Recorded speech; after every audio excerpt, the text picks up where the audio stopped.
All right, so I realized after watching those, it might be two more videos, but one of the things that I noticed I need to point out is, when strumming that chick, boom, chick, and alternating this bass note, then a chick, and then this next, then a chick.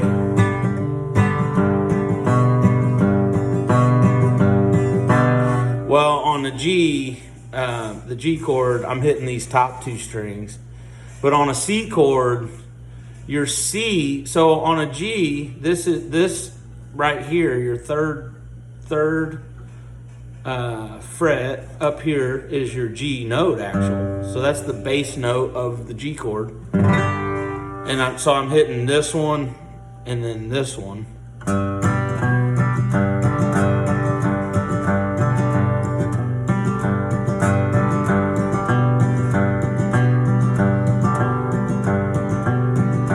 But on a C chord, and actually you're not using this top string on a C chord, you're only, this note here, your fifth string is your C note.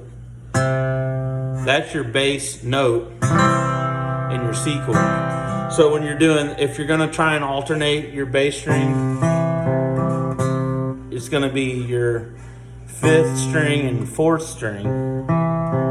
So,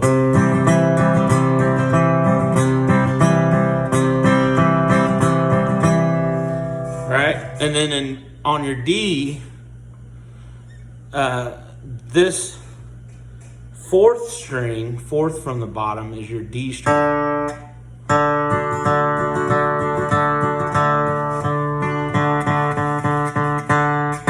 hitting that fourth, that's your D. But then I'm hitting the fifth string as my alternating. Boom, boom, boom, boom, boom, boom, boom, boom, boom. And I'm not hitting that top string at all. I'm only hitting this top string really on the G chord. But so here we're getting a little bit more technical, on how to strum chords, but some of that stuff is kind of important. Really, if you're gonna play a C chord, you don't want that top E string to ring through. And really orthodox guitar instructors would not tell you, but that's kind of where my thumb deadens that top string on a C. And then on a D chord,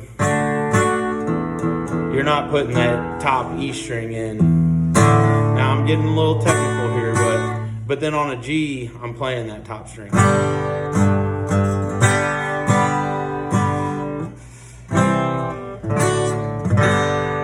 Okay, so there's a little bit more to it. The other thing with the Maybell stuff is she always played some of the melody in with her rhythm, so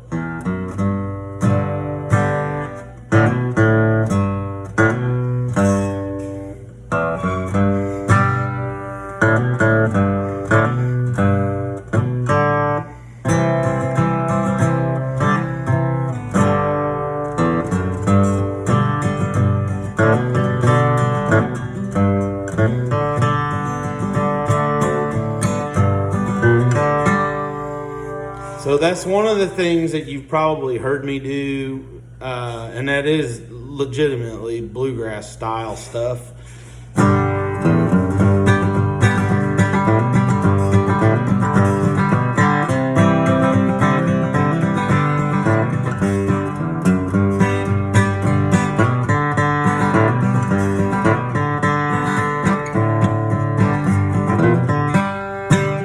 So you can do that. Will the circle be unbroken by and by, Lord, by and by?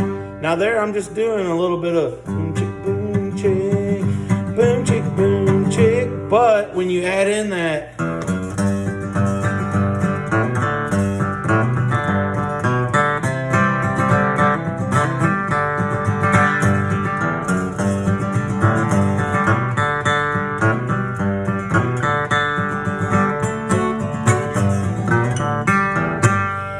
when you add that in, it just obviously adds more flavor. So it's like, will the circle be unbroken by and by, Lord, by and by. There's a better on the way in the sky, Lord, in the sky.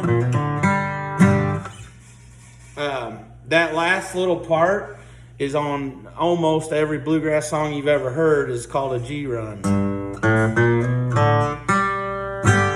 And I'm going 3rd fret, top string is a G, right? It's like a G chord.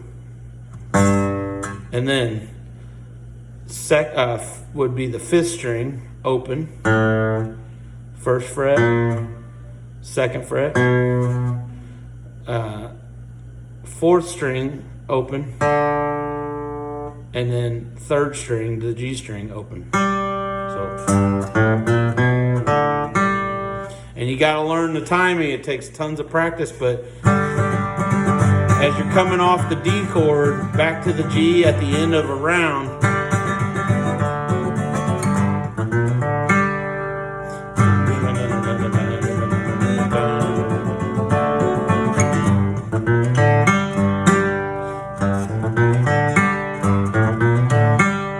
that's called a G run.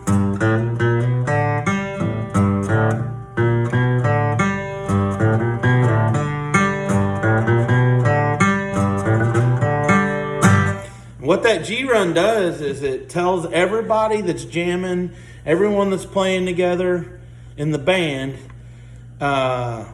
hey, we're at the end of the chord progression and we're getting ready to start over, and it keeps time when you do that. That move is like, all right, we're at the end, everybody start over. And those people that might have lost time or don't know where we're at, once they hear that, they know that here we go. It's just automatic, naturally tells everybody we're starting over again, you know. And especially whenever you have musicians like banjo players, fiddle players, mandolin players, dobro players, those guys taking licks or taking breaks, it lets everybody know at the end, without the words to the chorus or the verse, it lets everybody know that, hey, we're at the end of this and we're getting ready to start again. So the guitar rhythm guy is the one keeping track of that, and you're just keeping time and keeping the chords going along with what the melody is supposed to be. And then at the end of that D, then you're going into the next, and then it starts over, you know. So that's what keeps the song going. That's what that is.